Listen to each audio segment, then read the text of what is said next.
Welcome to the Rebellious Noise Pro Wrestling channel. On this channel, we bring you some great content from inside and outside of the squared circle. We will go through and offer some in-depth analysis of the biggest events of the year, as well as bringing you exclusive interviews with some of the industry's biggest names. There will also be live show reviews, in-depth features, and podcasts. So make sure you give that subscribe button a slam so you don't miss any of the action.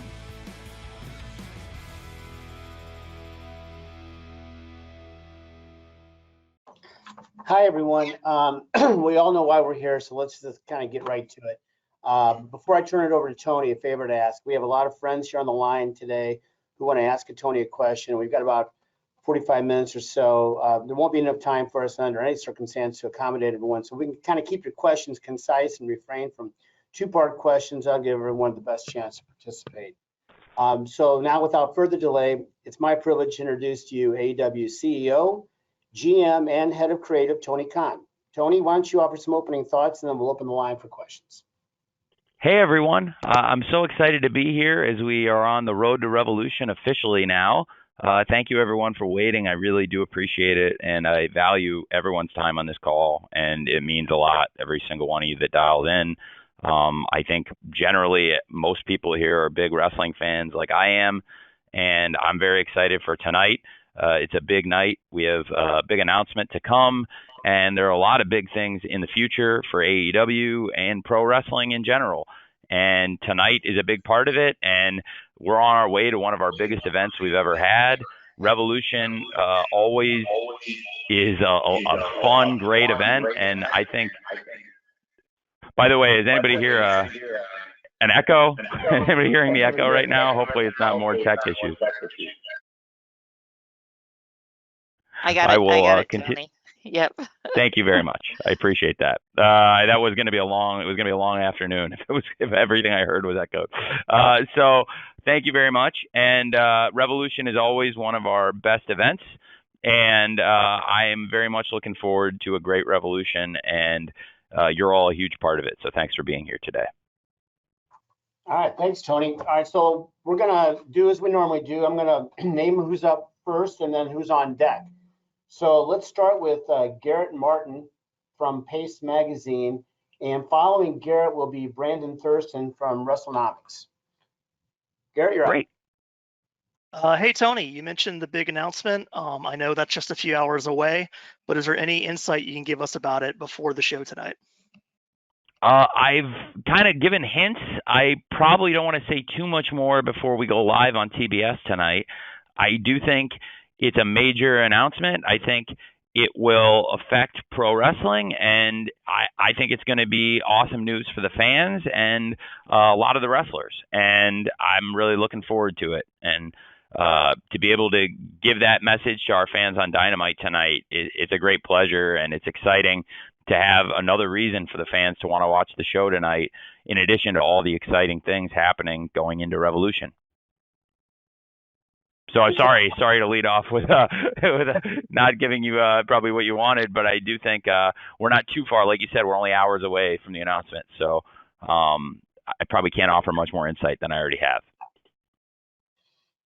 Nice try, Garrett. Next up is Brandon Thurston from WrestleNomics, and on deck will be our friend Dave Meltzer from Wrestling Observer. Brandon? Hey, Brandon. Thanks for your time today. What's up, man? Thank you, Brandon. Yeah, great to talk with you. So the Nielsen TV ratings data that I've seen shows that while AEW's African American audience is pretty much on par with that of TV generally, that percentage of the audience is considerably lower than, say, WWE's African American audience. So I was wondering, is that something you feel you can change? And if so, what has AEW been doing lately to address that? That is a tremendous question, and I really appreciate it. Thank you, Brandon.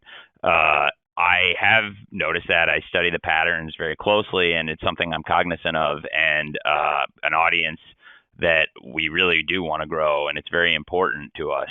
Not just growing that audience. I think diversity is very important to the company for a number of reasons, but absolutely expanding our viewership. We think that is something that will help us, and that's why you see so much great diverse talent on the show. And There's been better representation, I think, than ever before. Diversity among the champions and new stars coming in. So I think when you look at who's been coming into the company and the profile of free agents we continue to sign and the huge push that Jade Cargill is getting and a lot of the stars who have been getting pushed up the card and getting put in big spots, I think that is consistent with trying to grow that audience.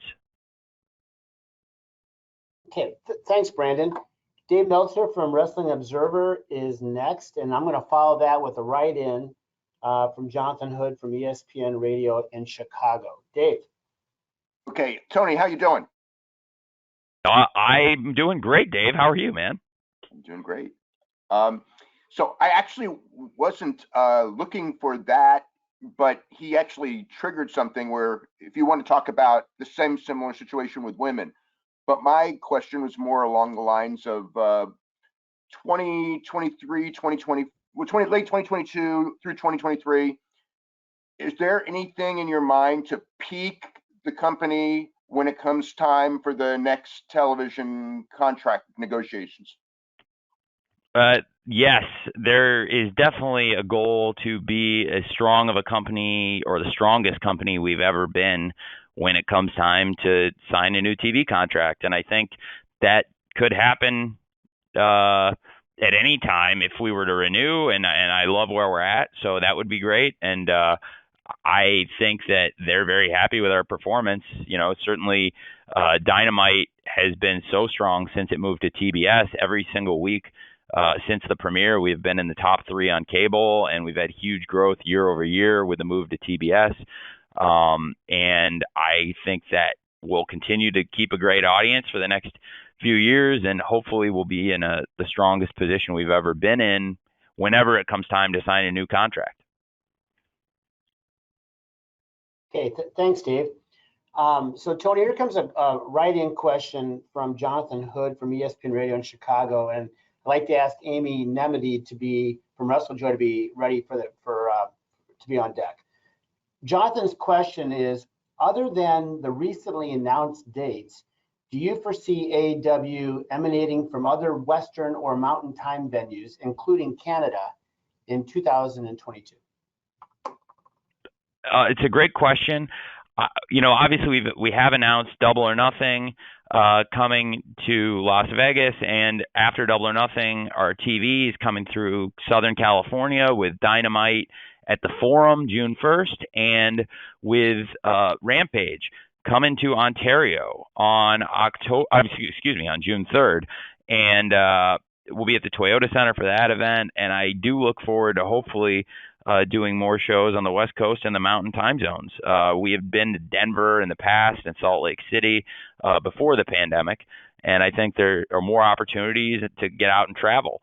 You know, a lot of the dates we've been doing since we got back on the road last summer have been making up dates that were already scheduled, and we even still have some out in front of us. Like New Orleans is a great example of a city we were scheduled to be in before the pandemic and are going back now.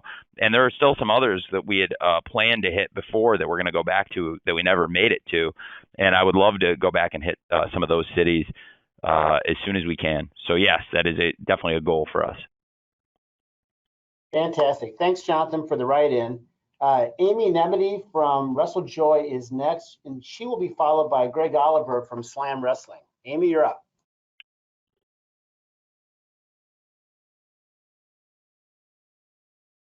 Hi, Tony. Thank you so much for taking the time today. So AEW Revolution has an incredibly stacked card. By and large, people have been saying this is perhaps one of the best cards that you've been putting out. With Revolution, where we have CM Punk, MJF, Hangman, Adam Cole, Britt Baker, Thunder Rosa, etc. Is Revolution going to be a show that we can look to sort of set the tone heading into the year for AEW? Absolutely, yes. I do think it will be. That's a great question, Amy, and I do really look forward to Revolution. I think exactly like you said, setting the tone for a great year. Ever since we started with the first Revolution in Chicago at the Wintrust Arena, February 29th, 2020, that was one of the strongest cards we'd ever had. I think it delivered and was one of the best shows we've ever done. And now people have come to expect great matches from Revolution. And I think absolutely this could set the tone for a great 2022.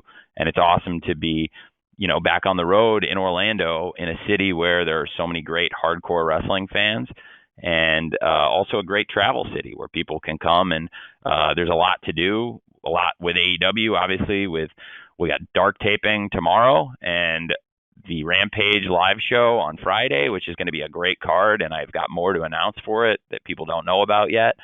And also the Fan Fest on Saturday, all leading to Revolution. And the card itself, like you said, is one of the strongest ones we've ever had, which is consistent with the Revolution brand, and our pay-per-views in general, that we try to put the strongest cards possible. And I think that's why we have such a great loyal pay-per-view audience. So yes, I do expect Revolution can set the tone for 2022 with a great show. Thanks, Amy. Indeed. Thank you, Amy. Greg Oliver from Slam Wrestling is next, and that will be followed by a write-in from Rachel Gagliardi from Don Trelacorde. Greg? Hey, Tony. It's great to be talking today. How are you? Great. Thanks for talking to me. Great. I was going to ask you, we've seen the AEW roster grow in leaps and bounds in the last couple of years. And unfortunately, on the other side of things, you can't have everybody in the wrestling industry. So some people have to go. I want to know, how is it managing such a huge roster? And also, if you could comment on, he was there since the very beginning. He was integral in the formation of the company. What's your comment on unfortunately, Cody Rhodes leaving AEW? Well, it is challenging to manage such a huge roster, and it's a good challenge because I think we have the best roster in professional wrestling right now, and there are so many great stars on it, and I'm always excited when we can strengthen it and bring new people in, and I am very, very pleased that we've had such a great partnership with TNT and TBS that we had 2 hours of Dynamite, and that has been even stronger since it went to TBS, and that they gave us another show with Rampage on TNT, and it gave us more opportunities to showcase talent, and that has also gone very well.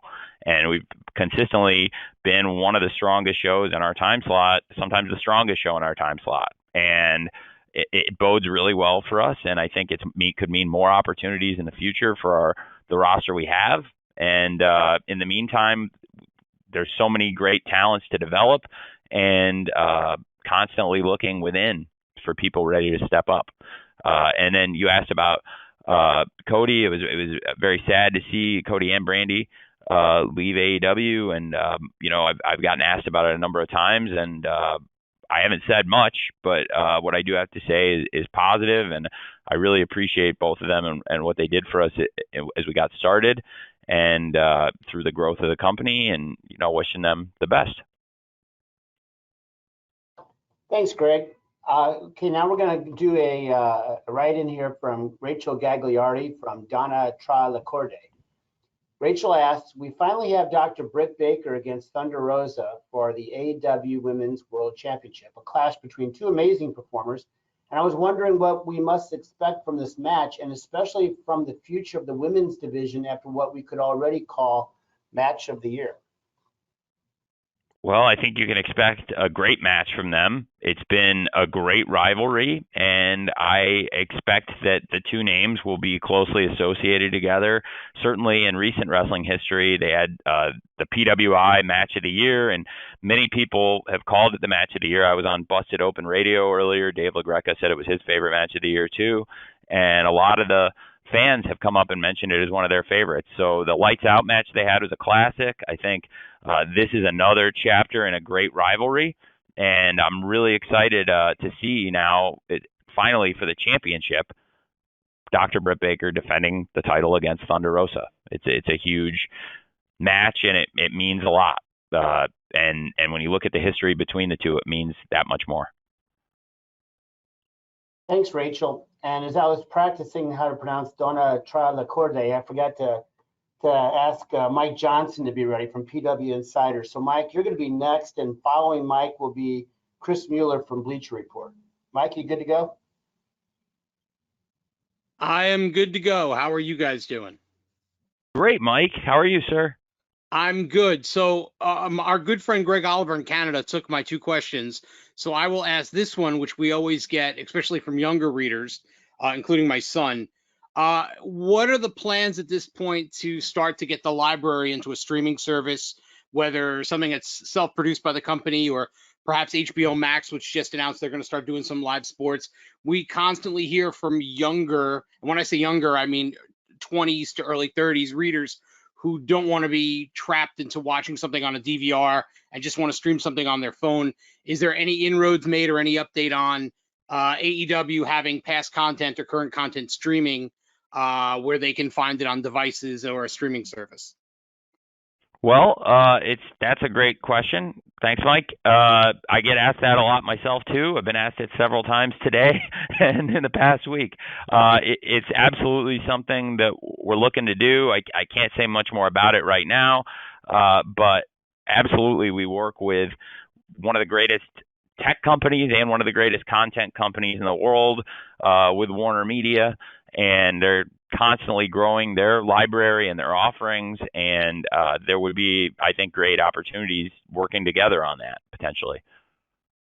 And I think it would be very good for the fans and absolutely for the younger fan base, especially. Streaming is more so a part of their life and how they interact with content, and so it makes a lot of sense. Thanks, Mike. Next up will be Chris Mueller from Bleacher Report, and I'm going to follow Chris with a write-in from Randy Zelia from Back Sports Page. Chris? Great. All right. Hey, Tony. So we've seen a couple times recently, I believe mostly on Dark, we've had a couple of superstars come out to their songs from the recent AEW Who We Are album. I was curious if there's been any thought on your part of making some of those the permanent entrance music for anybody, or if maybe we might see it used for special occasions like the upcoming Revolution show.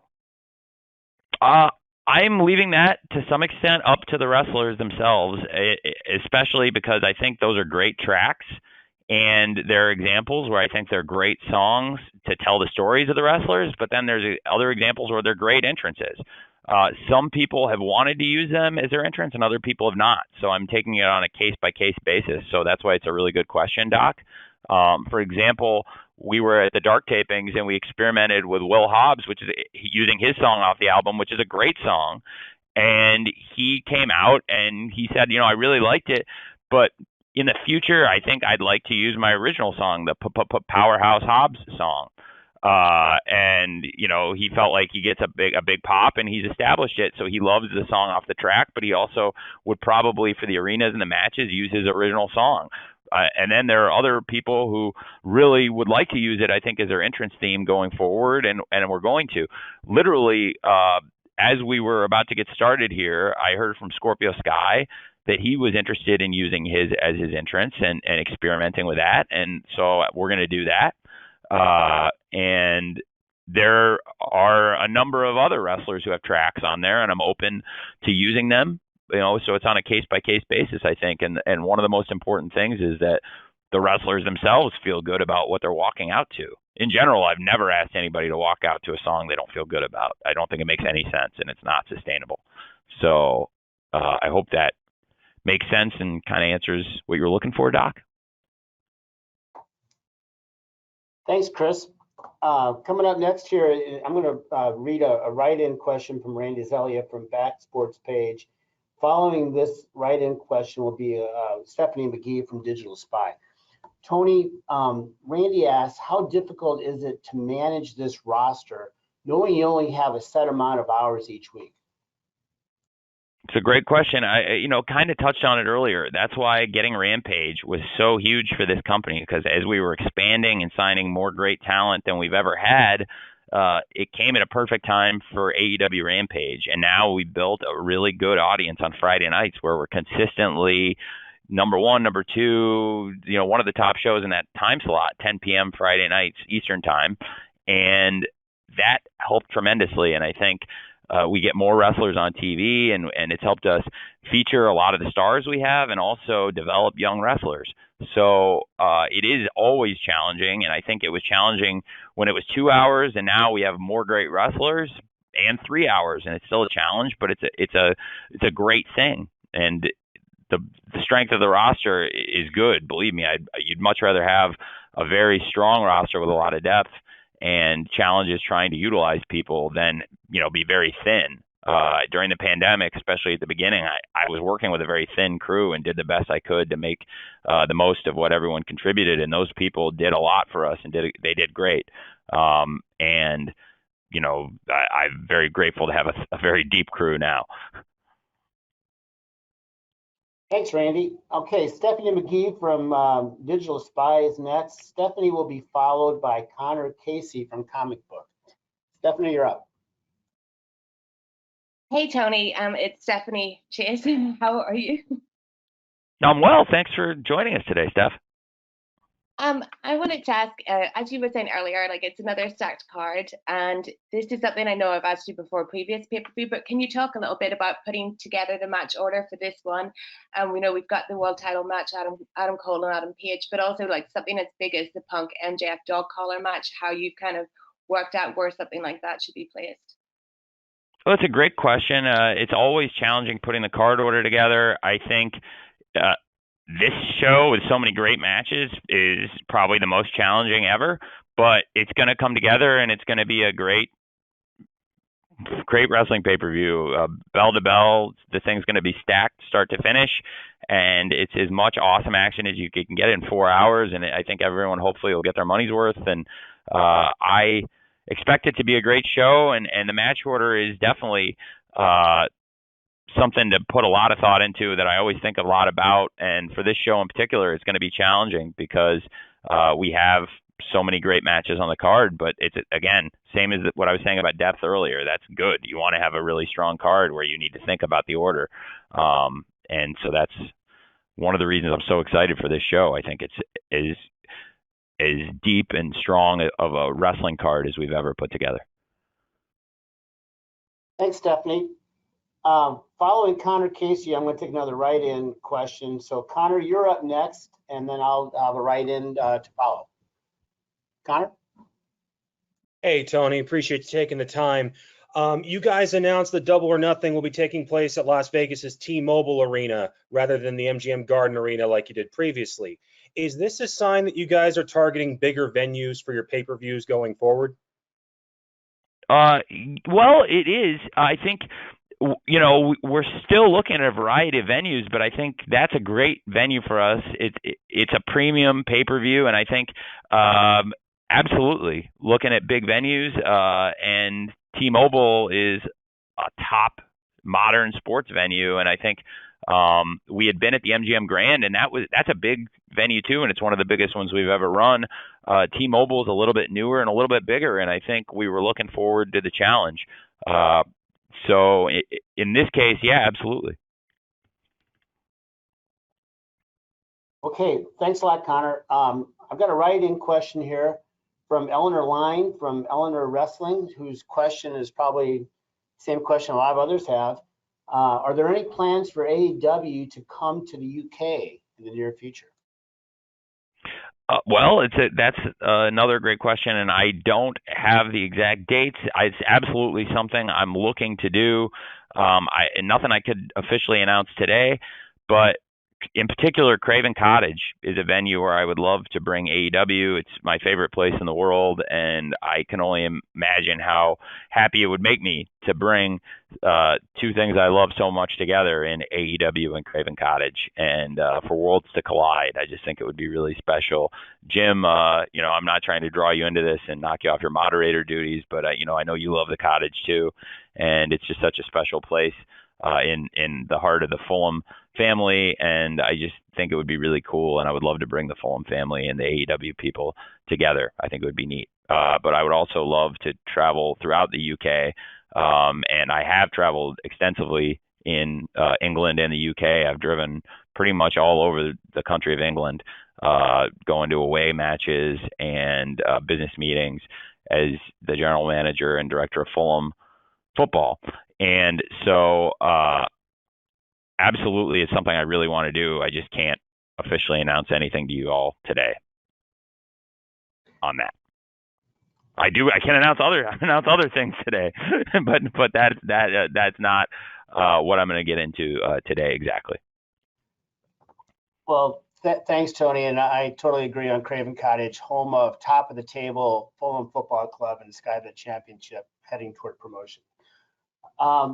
Nick Hausman from Wrestling Inc. will be next, and I'm going to follow Nick with Jason Powell with Pro Wrestling Net. Nick, are you good to go?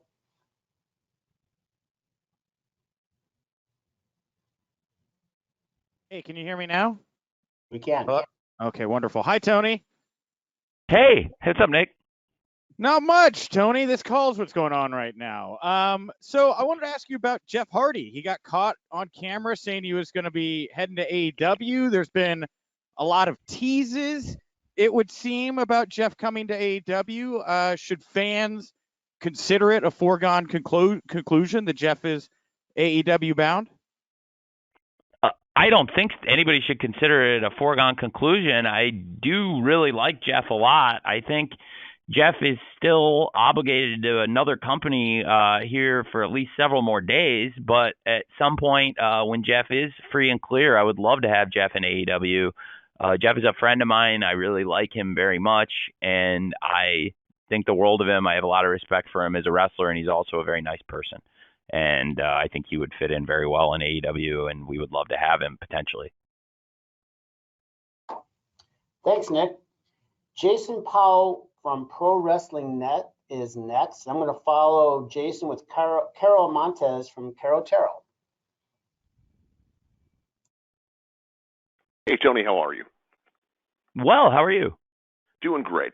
When it comes to the Cody Rhodes situation, it's been reported that you had a renewal option in the Young Bucks contract that you opted to execute. Did Cody have a similar option in his deal? And if so, why didn't you use that option to keep him in the fold? It's a great question. There have been a lot of great questions today. I know I say that a lot, but I honestly mean it. If I didn't think it wasn't a good one, I wouldn't say it. That is a very fair question to ask. I don't want to get too deep into it because a lot of this is personal between me and him, but I tried to reach a longer agreement with him beyond what we had for the option years, and it sounded like at one point I think that we were going to, honestly, and when we couldn't settle on it, the last thing I want to do is keep somebody here that isn't going to want to be here. So it didn't look like we were going to get a longer deal done, and I would have loved to have done it, and I have a lot of respect for him, but when we didn't come to terms on that, it made it pretty clear where we were going to end up on things. And that being said, I've said nothing but respectful stuff about Cody, and I'll continue to. Thanks, Jason. Caro Montez from Caro Taro is a write-in, so I'm going to read his question and ask Sean Ross Sapp from Fightful.com to be ready after this. Caro asks, Tony, Mikey Ruckus and the music department do a fantastic job with the music.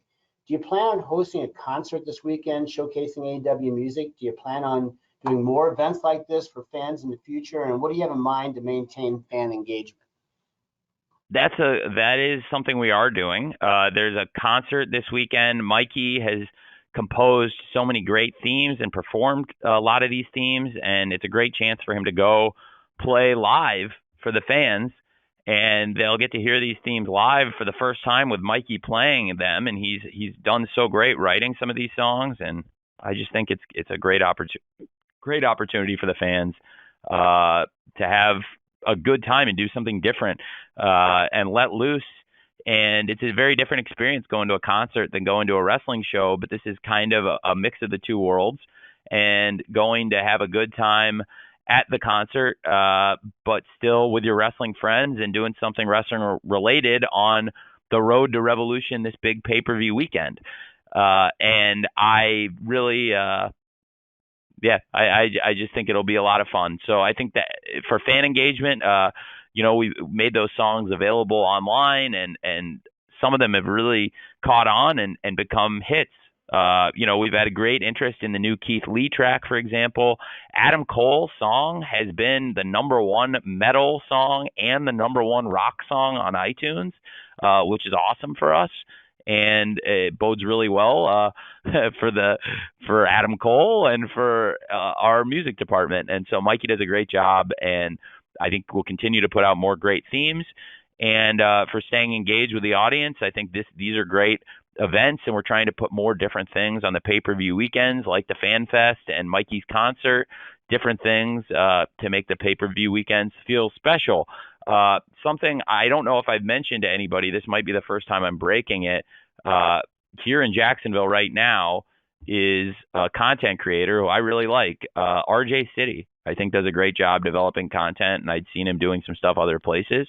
And we're on the road to Revolution, and it's such a big event, and I'm part of the IWC, like pretty much everyone on this call is part of the internet wrestling community, and I have been since I was a very small child on dial-up internet, and it's still a big part of me. And I thought his stuff is great. He popped me. And so he's here to create content on the road to Revolution, and that's more great stuff we can do to engage with the fans as we try to get people pumped up for Dynamite tonight and Rampage Friday. And there's going to be a great card for Rampage Friday for everybody who's got tickets for that. And then, of course, Sunday Revolution. It's going to be a great week. Thanks, Carl, for that write-in. Sean Rossap from Fightful is next, and Sean will be followed by Shaquille Majori from CBSSports.com. Sean. Hey, Tony. Thanks for doing this. Very happy to hear the RJ City stuff. He's great, but wanted to ask you about the potential of trios titles. That's something that you often see fans discussing. Is it something you're considering, maybe even in the near future? And what are maybe some of the pros and cons of that from your view? Well, sorry. For a second, Nick, I got a bit of static when you asked your question. So I heard. I'm sorry, Sean. Sorry. So when you said, can you go back? I heard you mention RJ City, and then I got a bit of static when you were talking. Sorry.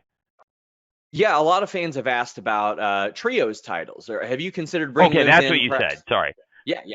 That's it. Okay, trios titles. So thanks, Sean. So I definitely think it's something that there's a lot of interest in. I've seen that, and we have a lot of great trios here. I am very interested in it. I'll be 100% honest with you. This is the most blunt answer I could give. I'm much more receptive to doing it when Kenny Omega is back, because I think that is going to happen. And when Kenny Omega is back, I think the trios division is that much stronger. We could do a great tournament now and have a great trios division, but I think he would make it that much stronger. And I have so much respect for him, and I think he was such a great world champion for us.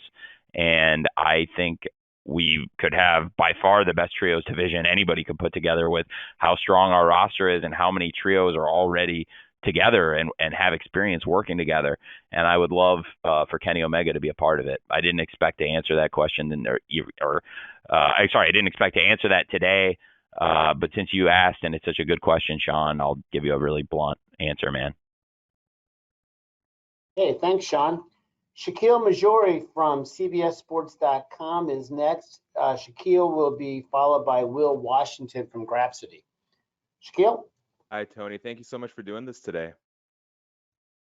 Thank you, Shaq.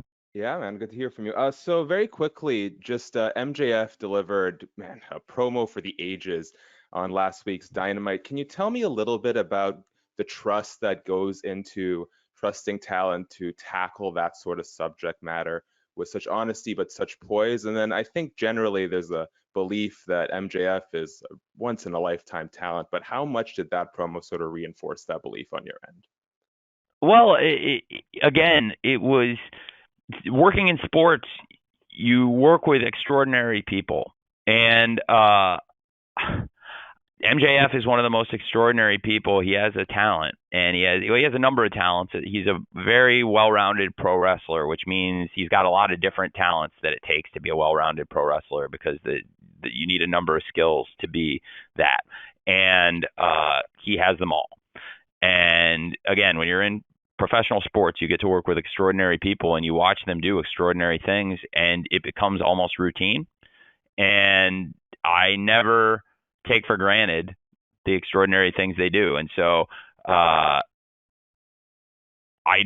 never want to let it be routine or take it for granted when MJF goes out and does something outstanding. I've heard him give some of the best promos in modern wrestling, and what he went out and said, it was very moving, and it moved a lot of people, and it spoke to a lot of people, and it was not the person they expected to hear it from, which I think made it that much more impactful of a statement. And I thought it was phenomenal what he said and what he did out there, and I don't think that's at all inconsistent with who MJF is and what he's capable of. He's a phenomenal person who does extraordinary things. Thanks, Shaq. Next up is Will Washington from Grapsity. Will be followed by John Alba from Ad Free Shows. Will. Hey, Tony, how's it going? Hey, good, Will. How are you? I'm doing very good. And I'm also really looking forward to Revolution. I think the card looks amazing. I'm actually really looking forward to all 9 matches and being in attendance for them. But one of the most anticipated matches on the card is the showdown for the women's world title between Thunder Rosa and the champion Dr. Britt Baker, DMD. The last time these two faced off was at last year's St. Patrick's Day Slam, and it was historic for a few reasons, one of them being the first ever women's main event for AEW. And being that the stakes are raised this time around and the profile of both stars, and Britt's talked about it a lot as a goal of one of hers, is there any chance that this main event's Revolution? And if not, do you see it happening at any of the upcoming pay-per-view events in the near future? I definitely think it's some of our major events. Britt has main evented some of the biggest events in the history of the company already. Britt was a main eventer against Ruby Soho at the Grand Slam, which was the biggest event we've ever had in terms of fan attendance and mainstream attention.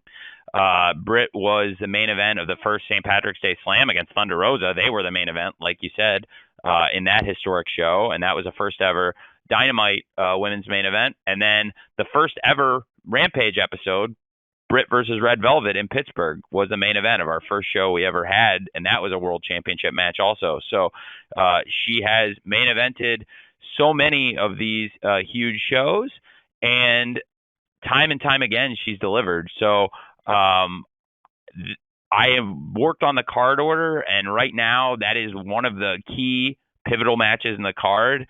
It is not what I have going on last, but it is one of the biggest matches we've had, and many of the best matches in AEW history were on pay-per-views and not necessarily the very last match, although a lot of those last matches have been great too. So it's definitely something I am open to, and obviously having had Britt and Thunder Rosa in the first St. Patrick's Day Slam main event. Again, just to reiterate, having had Britt and Red Velvet in the first ever Rampage main event period, and having had Britt versus Ruby Soho in the first ever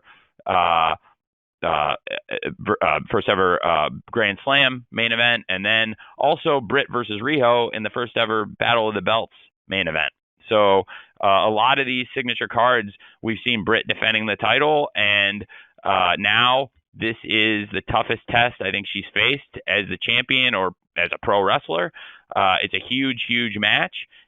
There are a lot of main events on this card. Anything really, I think, on this show almost could main event it. In this case, as Hangman has worked a really long time, and that has been a story that the fans have followed for a long time. And now Adam Cole is a top contender. I believe Hangman's match quality, bar none. I would have no exceptions to this since he won the title. Nobody has had better matches. The 2 matches he's had with Bryan Danielson and the Texas Death Match with Lance Archer have probably been 3 of the best matches we've had in the company since he won the title, if not the single 3 best matches in the company since he won the title. So I am going to give him that spot and Adam Cole that spot and ask them to go out and have a great match as best they can. And I have not talked on this call as much about Adam Cole, but I could talk to him. Could talk about him at length. Excuse me. I saw he told fans in an interview, gave an on-record quote that when I went to sign him, I was on the phone with him for 4 hours and 15 minutes or more than that even, and that is absolutely true. And I really believe in Adam Cole. I think I mentioned his song and how popular it is briefly, but the wrestler is also a huge part of AEW. So that is what I have planned as the final match, and I'm really excited for it. And I'm also very excited for Dr. Britt Baker and Thunder Rosa. I think all the matches are going to be great. I'm being probably very forthcoming in that answer, but I wanted to give you an honest answer now about what I'm thinking on the card order. And I think that there are also a number of other huge matches that night. Obviously, Britt versus Thunder Rosa is one of the real selling matches on this card, that world title match, but also the dog collar match with Punk versus MJF, Moxley versus Danielson, Kingston versus Jericho, and so many others, in addition to all the great championship matches and matches with championship implications. So it is probably the most challenging card to put an order on that I've ever had. But in this case, I am planning for Hangman versus Cole to go out there last. Thanks, Will. Tony, you got a few more minutes for a few more questions? Or we running? Love it. Yeah, please. I would love to. Yeah. Okay, just want to make sure you're good with your time. So John Alba with ad-free shows is next. Then I'm going to do a write-in from Clara Stanley from One Stop Wrestling. John. Tony, thank you as always for taking the time. Hope your day is treating you well. Looking forward to being at Dynamite tonight and at Revolution this weekend. A name that I wanted to ask you about is the former Cesaro, who we just found out recently is a free agent. AEW can obviously only add so many guys, but the sentiment among a lot of people in that IWC that you mentioned before is that that's a guy that could probably contribute in a multitude of ways, not just in the ring. Is he somebody that you've looked at in terms of bringing in potentially? I do like him a lot. And I have to say, I've met him many years ago, and he's a real gentleman, Claudio. I have a ton of respect for him as a pro wrestler. I think he's a great athlete. He's a phenomenal athlete. Let's be honest. His strength is, tip top. He's very few peers in the power department, and also mentally, he puts great matches together. He's got great psychology and just a great guy. So yeah, I mean, that's always something I would be open to. Thanks, John. Here's a write-in question from Claire Stanley, and following Claire, I'd like to call on Izzy from the Hot Tag. So Izzy, be ready. Claire Stanley asks, do you have any information that you can give us about the AEW video game?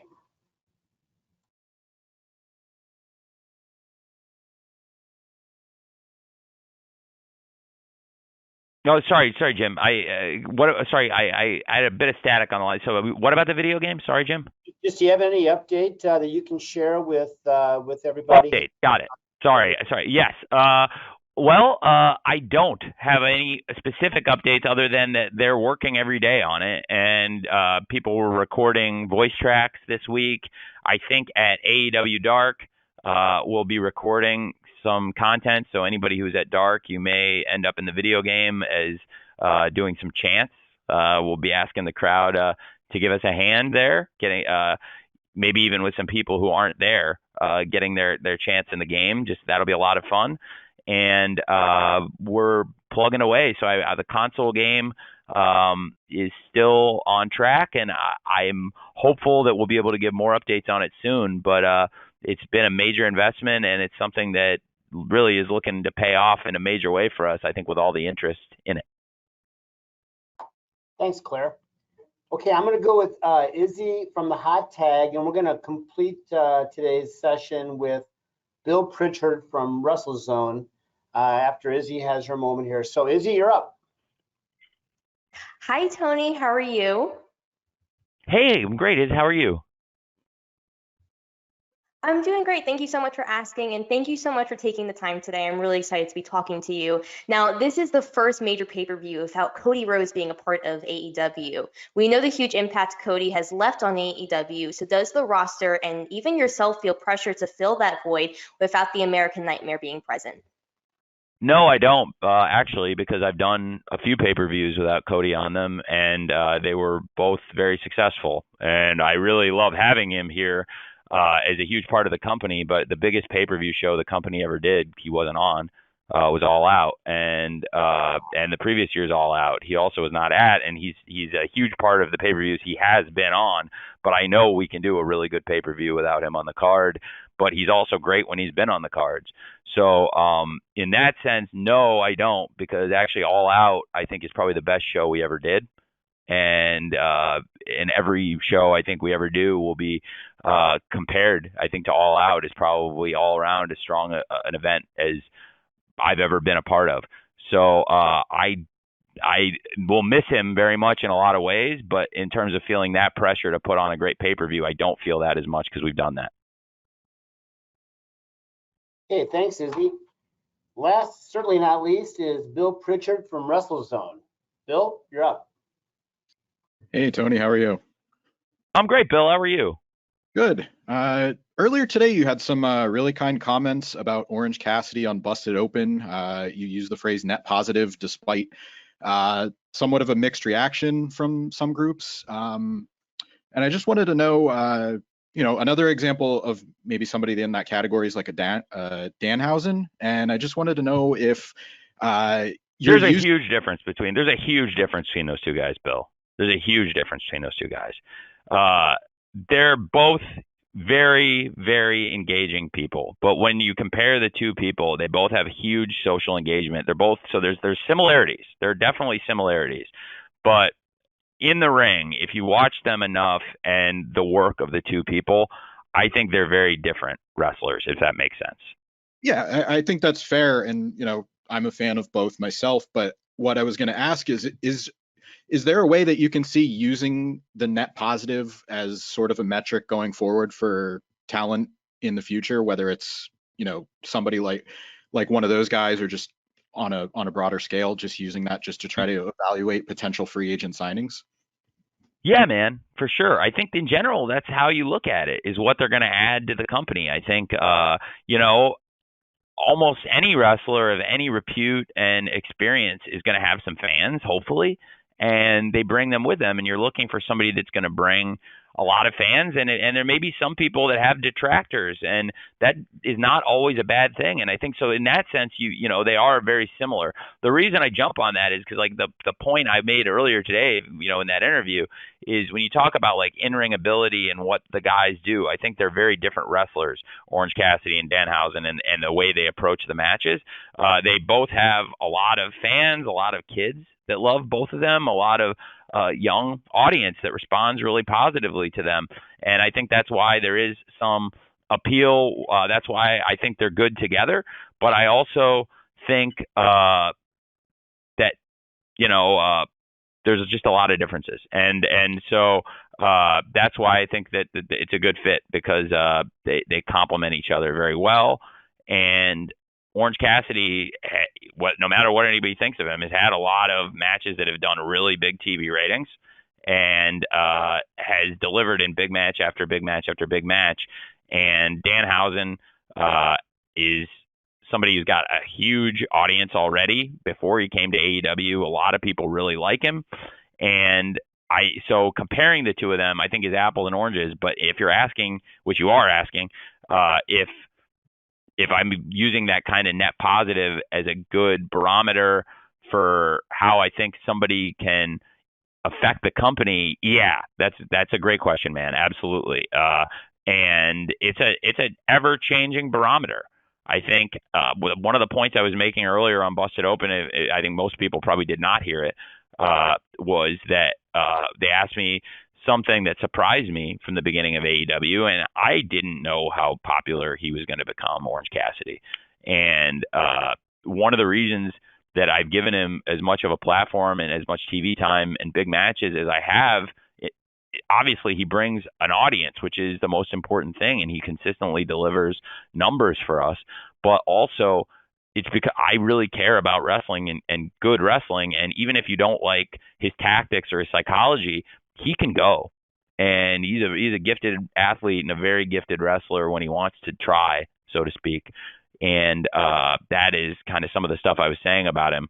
So I think Danhausen is such a charismatic person, and to have the two of them out there together, clearly the fans really respond to it. So that's why I think they're such a good pair, because I think they have a lot of similarities and some big differences too that make them very complementary. Okay, thanks, Bill, and thanks, Tony, and thanks to everyone. I wish we had more time, but the clock is unforgiving, especially with Dynamite ahead in just a few hours. So with that, again, Tony, thanks for hanging on and getting us through the technical difficulties. And on behalf of everyone, on behalf of Tony and everyone at AEW, our sincere thanks, not only for attending today, but for your continued interest in AEW and your passion for wrestling. We'll be distributing an audio recording here shortly to all attendees. So be looking for that. And then, until we meet again, perhaps in Orlando for Revolution on Sunday, we wish you the very best. Again, thanks a million for joining us. Hey, may I have a one chance, Jim, to say goodbye to everybody? Absolutely, you may. I would love to. If anybody's still on, half you people probably hung up, but I just really appreciate everybody being here today. It means a lot. Dave, I saw, I'm looking through here as I was about to say goodbye. I'm looking through. Dave, I think you may have misunderstood what I was saying. I said the match order would be very difficult. I never said they would have trouble following any of these matches, Page versus Cole. I think that they can follow anybody, Hangman Page and Adam Cole, two of the best wrestlers in the world. So no, I did not say that, Dave. And also, Sean, I apologize to you for calling you Nick earlier. Nick's question was so good, I still was thinking about it, and then I had some static on yours, Sean. So thanks for that. And everyone else, I really appreciate you all being here. And thank you for giving us this chance to promote Revolution and also talk to you and answer questions. And if there's anybody whose questions I didn't get, I'm genuinely sorry. I will stay in the scrum as long as I need to answer every single person's questions. And I just really appreciate you all supporting AEW and supporting Revolution by covering us. And I know a lot of you are not in the business of being fans, but a lot of you are wrestling fans anyway. So I thank you for that. And I hope you enjoy the show as fans, and hopefully I'll get to answer everyone's questions in the scrum. So thank you for that.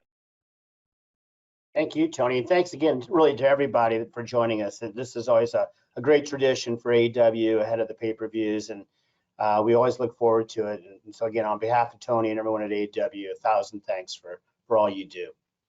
Thanks, everyone. Cheers. Thanks, all.